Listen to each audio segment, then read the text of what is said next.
ओम नमः चंडिकाय। दुर्गा सप्तशती का पाठ सुनने से व्यक्ति के रोग नष्ट हो जाते हैं तथा वह संपत्तिवान हो जाता है। और जो व्यक्ति यह पाठ निमित्त सुनता है वह व्यक्ति हर क्षेत्र में विजय को प्राप्त करता है। मार्कंडेय जी बोले, सूर्य के पुत्र सावर्णी जो मनु 8वें मनु कहे जाते हैं, उनकी उत्पत्ति की कथा विस्तार पूर्वक कहता हूँ, सुनो। सूर्य कुमार महाभाग सावर्णी भगवती महामाया के अनुग्रह से जिस प्रकार मनवंतर के स्वामी हुए वही प्रसंग सुनाता हूँ। पूर्व काल की बात है। सरोचिष मनवंतर में श्रुत नाम के एक राजा राज करते थे जो चैत्र वंश में उत्पन्न हुए थे। उनका समस्त भूमंडल पर अधिकार था। वे प्रजा का अपने और से पुत्रों की भांति धर्मपूर्वक पालन करते थे। तो भी उस समय कोला विध्वंसी नाम के क्षत्रिय उनके शत्रु हो गए थे। राजा सुरथ की दंड नीति बड़ी प्रबल थी। उनका शत्रुओं के साथ संग्राम हुआ। यद्यपि कोला विध्वंसी संख्या में कम थे तो भी राजा सुरथ युद्ध में उनसे परास्त हो गए। तब वे युद्ध भूमि से अपने नगरकोट लौट आए और केवल अपने देश के राजा होकर रहने लगे। किंतु वहां भी उन प्रबल शत्रुओं ने उस समय महाभाग राजा सुरथ पर आक्रमण कर दिया। राजा का बल क्षीण होता चला जा रहा था, इसलिए उनके दुष्ट बलवान एवं दुरात्मा मंत्रियों ने वहां उनकी राजधानी में भी राजकीय सेना और खजाने को हथिया लिया। सुरथ का प्रभुत्व नष्ट हो चुका था, इसलिए वे शिकार खेलने के बहाने घोड़े पर सवार हो वहां से अकेले ही घने जंगल में चले गए। वहां उन्होंने विप्र मेधा मुनि का आश्रम देखा, जहां कितने भी हिंसक जीव परम शांत भाव से रहते थे। मुनि के बहुत से शिष्य उनकी शोभा बढ़ा रहे थे। वहां जाने पर मुनि ने उनका सत्कार किया और वे उन मुनि श्रेष्ठ के आश्रम पर इधर उधर विचरते हुए कुछ काल तक रहे। फिर ममता से आकृष्ट चित्त होकर वहां इस प्रकार चिंता करने लगे, पूर्व काल में मेरे पूर्वजों ने जिसका पालन किया था वही नगर आज मुझसे रहित है। पता नहीं मेरे दुराचारी भृत्यगण उसकी धर्मपूर्वक रक्षा करते हैं या नहीं। जो सदा मद की वर्षा करने वाला और सुरवीर था, वह मेरा प्रधान हाथी अब शत्रुओं के अधीन होकर न जाने किन भोगों को भोगता होगा। जो लोग मेरी कृपा धन और भोजन पाने से सदा मेरे पीछे पीछे चलते थे, वे निश्चय ही अब दूसरे राजाओं का अनुसरण करते होंगे। उन अपव्ययी लोगों के द्वारा सदा खर्च होते रहने के कारण अत्यंत कष्ट से जमा किया हुआ मेरा खजाना खाली हो जाएगा। तथा और भी कई बात राजा सुरथ निरंतर सोचते रहते थे। एक दिन उन्होंने वहां विप्रवर मेधा के आश्रम के निकट एक वैश्य को देखा और उससे पूछा, भाई तुम कौन हो? यहाँ तुम्हारे आने का क्या कारण है? तुम क्यों शोकग्रस्त हो और अनमने से दिखाई देते हो? राजा सुरथ का यह प्रेम पूर्वक कहा हुआ वचन सुनकर वैश्य ने विनीत भाव से उन्हें प्रणाम करके कहा। वैश्य बोले, राजन, मैं धनियों के कुल में उत्पन्न हुआ एक वैश्य हूँ। मेरा नाम समाधि है। मेरे दुष्ट स्त्री पुत्रों ने धन के लोभ से मुझे घर से बाहर निकाल दिया है। मैं इस समय धन, स्त्री और पुत्रों से वंचित हूँ। मेरे विश्वसनीय बंधुओं ने मेरा ही धन लेकर मुझे दूर कर दिया है, इसलिए दुखी होकर मैं वन में चला आया हूँ। यहाँ रहकर मैं इस बात को नहीं जानता कि मेरे पुत्रों की, स्त्री की और स्वजनों की कुशल है या नहीं। इस समय घर में वे कुशल से रहते हैं अथवा उन्हें कोई कष्ट है। वे मेरे पुत्र कैसे हैं? क्या वे सदाचारी हैं अथवा दुराचारी हो गए हैं? राजा ने पूछा, जिन लोभी स्त्री, पुत्र आदि ने धन के कारण तुम्हें घर से निकाल दिया, उनके प्रति तुम्हारे चित्त में इतना स्नेह का बंधन क्यों है? वैसे बोला, आप मेरे विषय में जैसी बात कहते हैं वह सब ठीक है, किंतु क्या करूं? मेरा मन निष्ठुरता नहीं धारण करता। जिन्होंने धन के लोभ में पड़कर पिता के प्रति स्नेह, पति के प्रति प्रेम तथा आत्मीय जन के प्रति अनुराग को तिलांजलि दे मुझे घर से निकाल दिया है, उन्हीं के प्रति अनुराग को, उन्हीं के प्रति मेरे हृदय में इतना स्नेह है। महामते, गुणहीन बंधुओं के प्रति भी जो मेरा चित्त इस प्रकार प्रेम मग्न हो रहा है, यह क्या है? इस बात को मैं जाकर भी नहीं जानता। उनके लिए मैं लंबी सांसें ले रहा हूँ और मेरा हृदय अत्यंत दुखित हो रहा है। उन लोगों में प्रेम का सर्वथा अभाव है, तो भी उनके प्रति जो मेरा मन निष्ठुर नहीं हो पाता, इसके लिए मैं क्या करूँ? मार्कंडेय जी कहते हैं, ब्राह्मण, तदंतर राजाओं में श्रेष्ठ जो है सुरथ और वह समाधि नामक वैश्य दोनों साथ साथ मेधा मुनि की सेवा में उपस्थित हुए और उनके साथ यथायोग्य न्यायानुकूल विनयपूर्ण बर्ताव करके बैठे। तत्पश्चात वैश्य और राजा ने कुछ वार्तालाप आरंभ किया। राजा ने कहा, भगवान, मैं आपसे एक बात पूछना चाहता हूँ, उसे बताइए। मेरा चित्त अपने अधीन न होने के कारण वह बात मेरे मन को बहुत दुखी होती है। जो राज्य मेरे हाथ से चला गया, उसमें और उसके संपूर्ण अंगों में मेरी ममता बनी हुई है। मुनि श्रेष्ठ यह जानते हुए भी वह अब मेरा नहीं है, अज्ञानी की भांति मुझे उसके लिए दुख होता है। यह क्या है?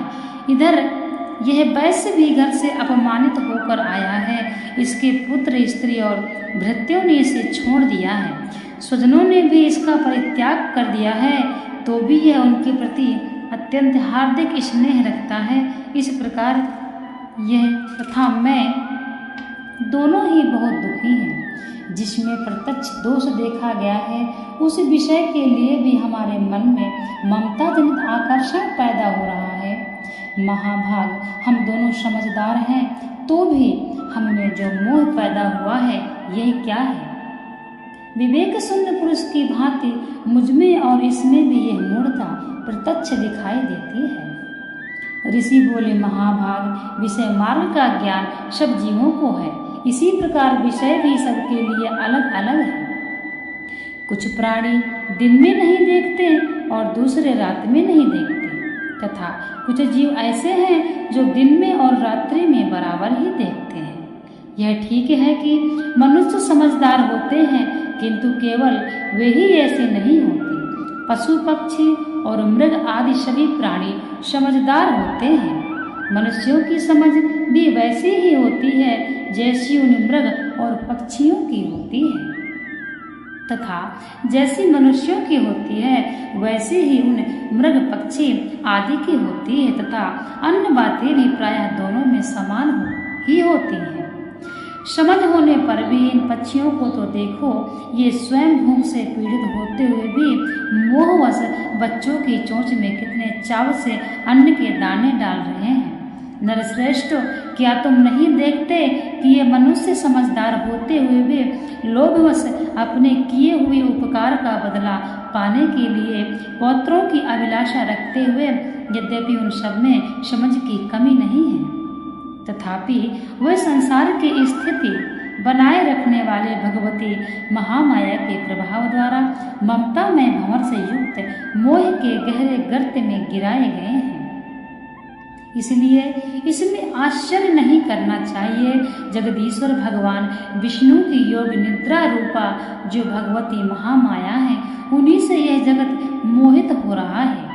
वे भगवती महामाया देवी ज्ञानियों की भी चित्त को बलपूर्वक खींचकर मोह में डाल देती हैं।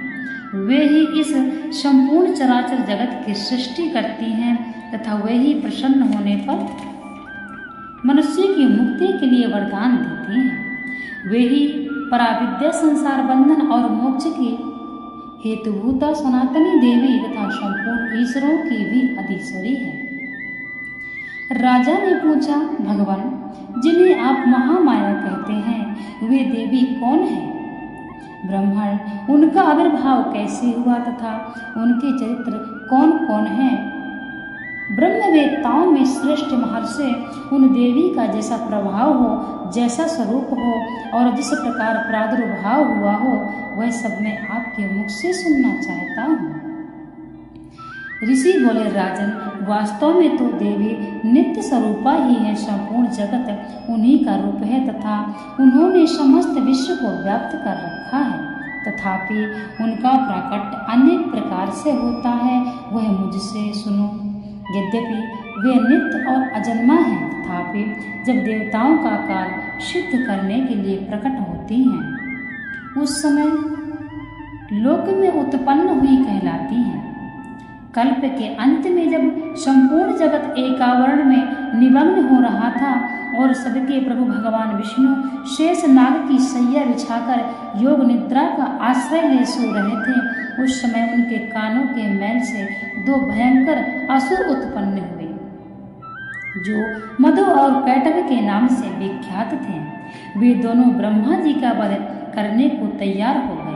भगवान विष्णु के नील कमल में विराजमान प्रजापति ब्रह्मा जी ने उन दोनों को भयानक असुरों को अपने पास आया और भगवान को सोया हुआ देखा। तब एकाग्रचित्त होकर उन्होंने भगवान विष्णु को जगाने के लिए उनके नेत्रों में निवास करने वाली योग निद्रा स्तवन आरंभ किया, जो इस विश्व की अधीश्वरी, जगत को धारण करने वाली, संसार का पालन और संहार करने वाली तथा तेज स्वरूप भगवान विष्णु की शक्ति है। उन्हीं भगवती निद्रा देवी की भगवान ब्रह्मा स्तुति करने लगे।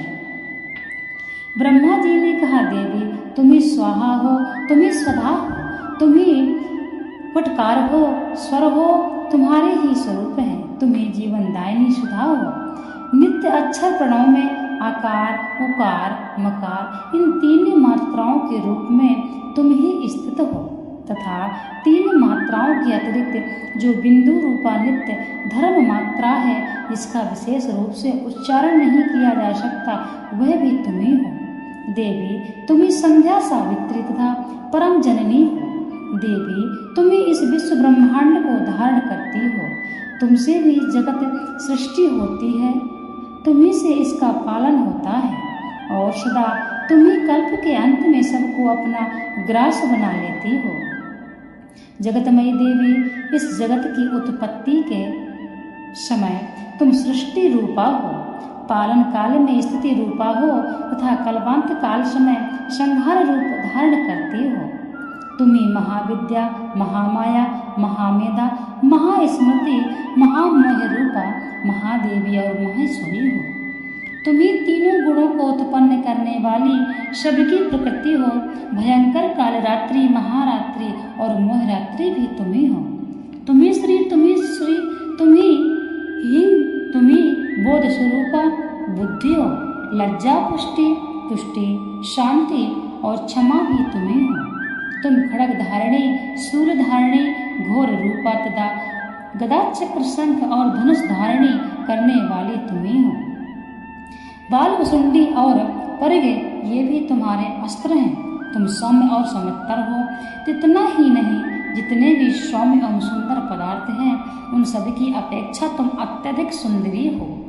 पर और अपर सबसे परे रहने वाली परमेश्वरी, तुम ही सर्वस्वरूपे देवी, कहीं भी सत असत रूप जो कुछ वस्तुएं हैं और उन सब की जो शक्ति है, वह तुम ही हो।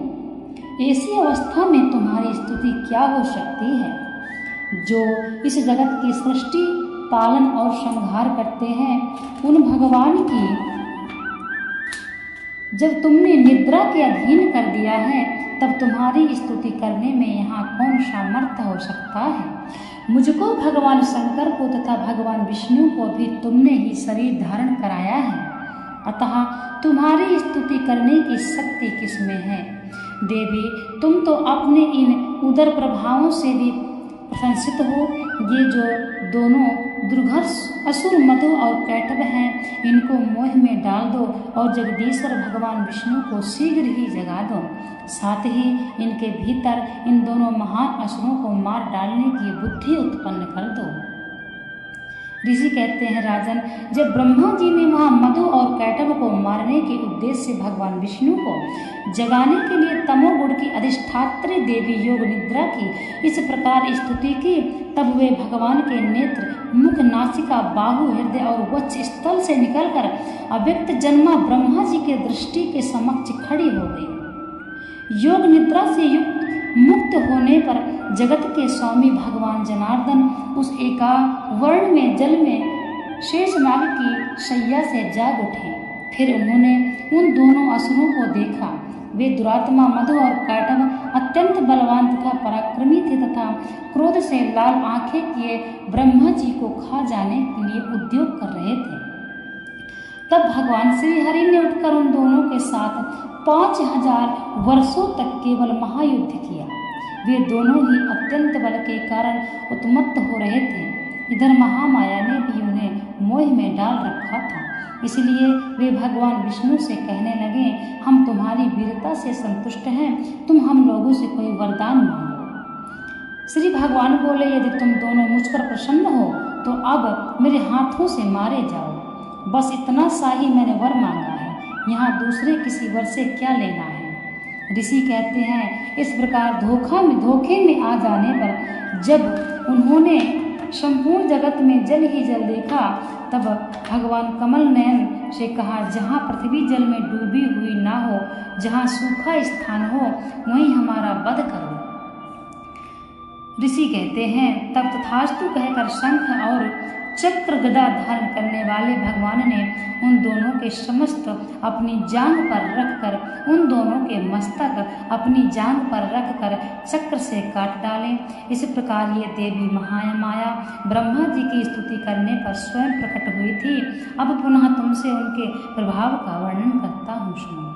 इस प्रकार श्री मार्कंडेय पुराण में सौवर्णिक मनवंतर की कथा के अंतर्गत देवी महात्म्य में मधु कैटभ वध नामक पहला अध्याय पूरा हुआ। बोले दुर्गा मैया की जय।